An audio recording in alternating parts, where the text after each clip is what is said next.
Hey guys, welcome back. Last section here. So if you can remember all the way back to chapter 3, section 1, we talked a little about some different things with consumerism. Okay. What you have to do, we talked about disposable and discretionary income. We talked about a bunch of different things regarding this. So the second one was gathering information. You guys did your module, hopefully by this point in time, and you guys completed your consumer project reports. Um, so moving in here, just a couple reasons on if you get a faulty product. Okay, consumerism was a movement that kind of started in the '60s to educate buyers about the purchase they make and to demand safer and better quality products from manufacturers. Businesses can no longer assume a customer knows products are safe anymore due to some legislation passed by JFK in 1962 in Congress. You guys probably heard about the McDonald's case where they sued for millions of dollars. And if things aren't on labels, then the company is liable. So that's why we have, hey, caution, this is hot. Hey, choking under the age of 3 years old should not have this.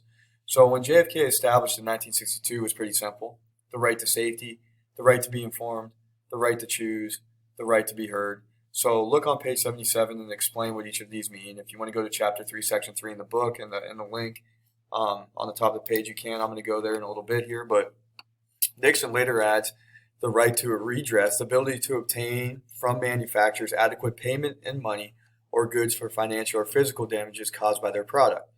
During JFK's administration, Congress passed consumer protection laws.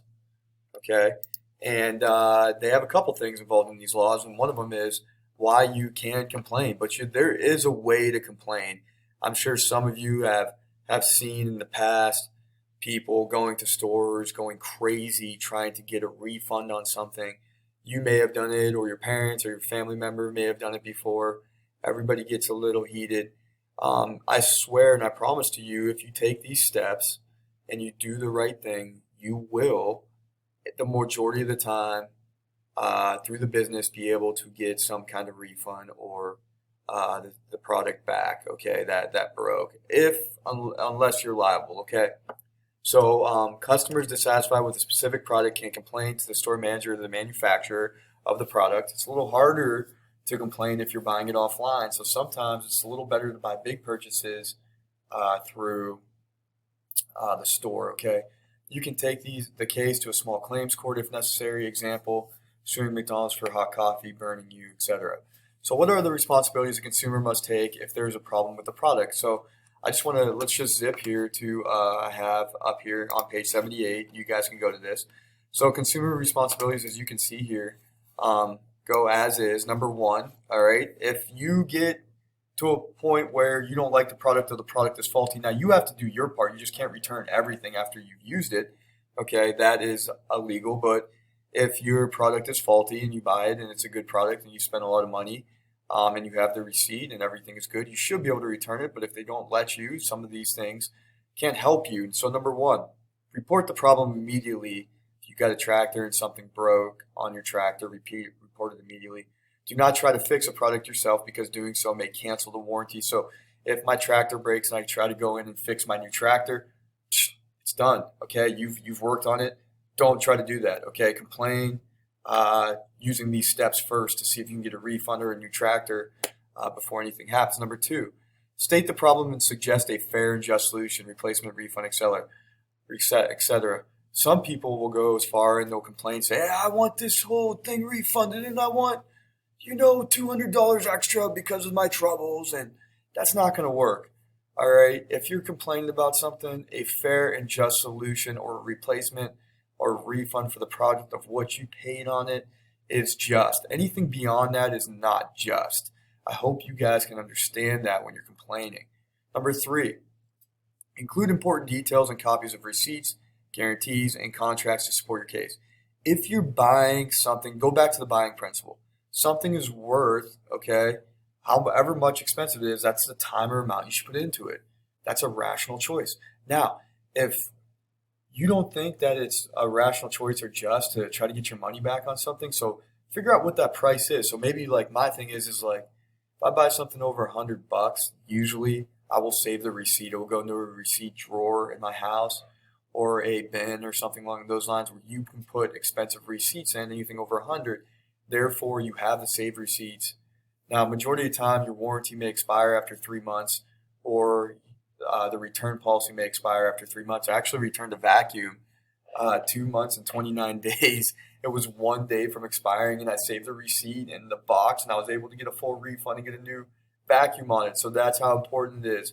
And I just got lucky. 1 day over, it would have not been just. It would have been over the mark, and I would have not been able to get a receipt on it. But because I took the steps and I properly saved my receipts and the contracts to support my case, I was able to get a full refund from it.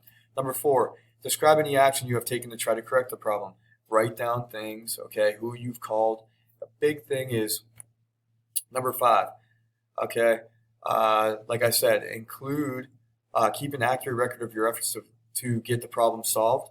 Include the names of people you have spoken to or written to and the dates on which you communicated. Guys, if you keep a running tab of something expensive, you're going to get into warranties, home warranties, $800, $900, $1,000, and you keep a tab of exactly who you spoke to.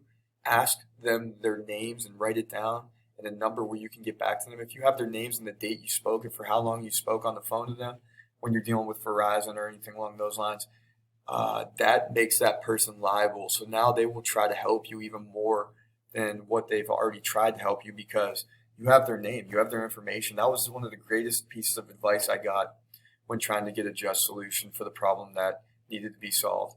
Number 6, allow each person reasonable time to solve the problem before contacting another source. So give them a week, write a letter, give them a week, copy the name down, call back in a week. Hey, I've given you just time now to solve this problem. Can I speak to a manager about this, please? Okay, something along those lines. So like I said, your time is money, money is time. If it's something that you don't want to spend the time on to get the money back, it's probably not going to happen. And it's not going to happen by you screaming and yelling at them either. So think about that. It's going to take time to get your money back if it's a serious issue. It's all going to happen to you at some point in your life, and these consumer responsibilities are really going to come into play with you, okay? So number 7, if you need to contact the manufacturer in writing, type your letter or send it and email directly, keep a copy. Guys, this is important. I mean, any documentation that you have, I did this for a home warranty on my first home I bought. They processed the account a year later, $865. I wrote into the company. I wrote to the manager, the vice president, and they literally refunded me my money because I wrote a letter to them just explaining what had happened. I didn't know it was going to be recharged. Boom, I got my money back, okay? So a nice letter, it could be an email, all right? Date that email, save that email on a PDF in your account somewhere. Hey, I sent this. Hey, I've sent this. I did this on this time. I called 2 times. I sent a letter to your manager. Still haven't heard anything back. What is going on? Here's the dates I've sent it. Now, this person can be like, whoa, this person's done their research. I'm going to send you to something higher up, and you're going to get immediate access to that, okay? So I promise if you take these steps, it'll work. And number 8, the biggest one that we have problems with in this day and age is keeping our cool. The person who will help you solve your problem is probably not responsible for causing the problem, okay? There's probably some defect in the material. This person's just working like me and you do every day. They're trying to make a living. They're probably not the one liable for the breaking of the product. So just keep that in mind, and they're going to be more apt to help you if you want and get what you want, okay? So those are the steps. Those are in your book. You can take a look at those if you want. In the area of online shopping, if you shop online, make sure you are buying from a reputable source. Make sure that the source is not charging you recurring charges. I know a lot of people online will do that nowadays, where they will actually say, hey, it's going to be $4.99 for your first month, and after that, it's going to go up to $39.99. What? Well, I thought it was only $4.99 a month. No. Okay, that was the first month's charge. This has happened to everybody, or it may happen to you. Make sure you're reading the fine documentation before you put your credit card number online. There's a lot of scams out there. Be sure that you're doing the right thing. Okay. Ethical behavior, respecting the rights of producers and sellers, not trying to return a used item just because it has a lower price elsewhere. They do keep tabs at you, okay, and how much you return stuff at certain stores. So if you return stuff at Walmart, 4 or 5 things a month, they're not going to start. They're going to stop letting you return stuff because they know that you're not having ethical behavior. Okay, so keep that in mind. It's only a 5-slide PowerPoint, but very important. Make sure you keep up on your work. Okay. All right, guys. Have a nice day. If you have any questions for me, shoot me a chat that you want to chat, or message me through Schoology.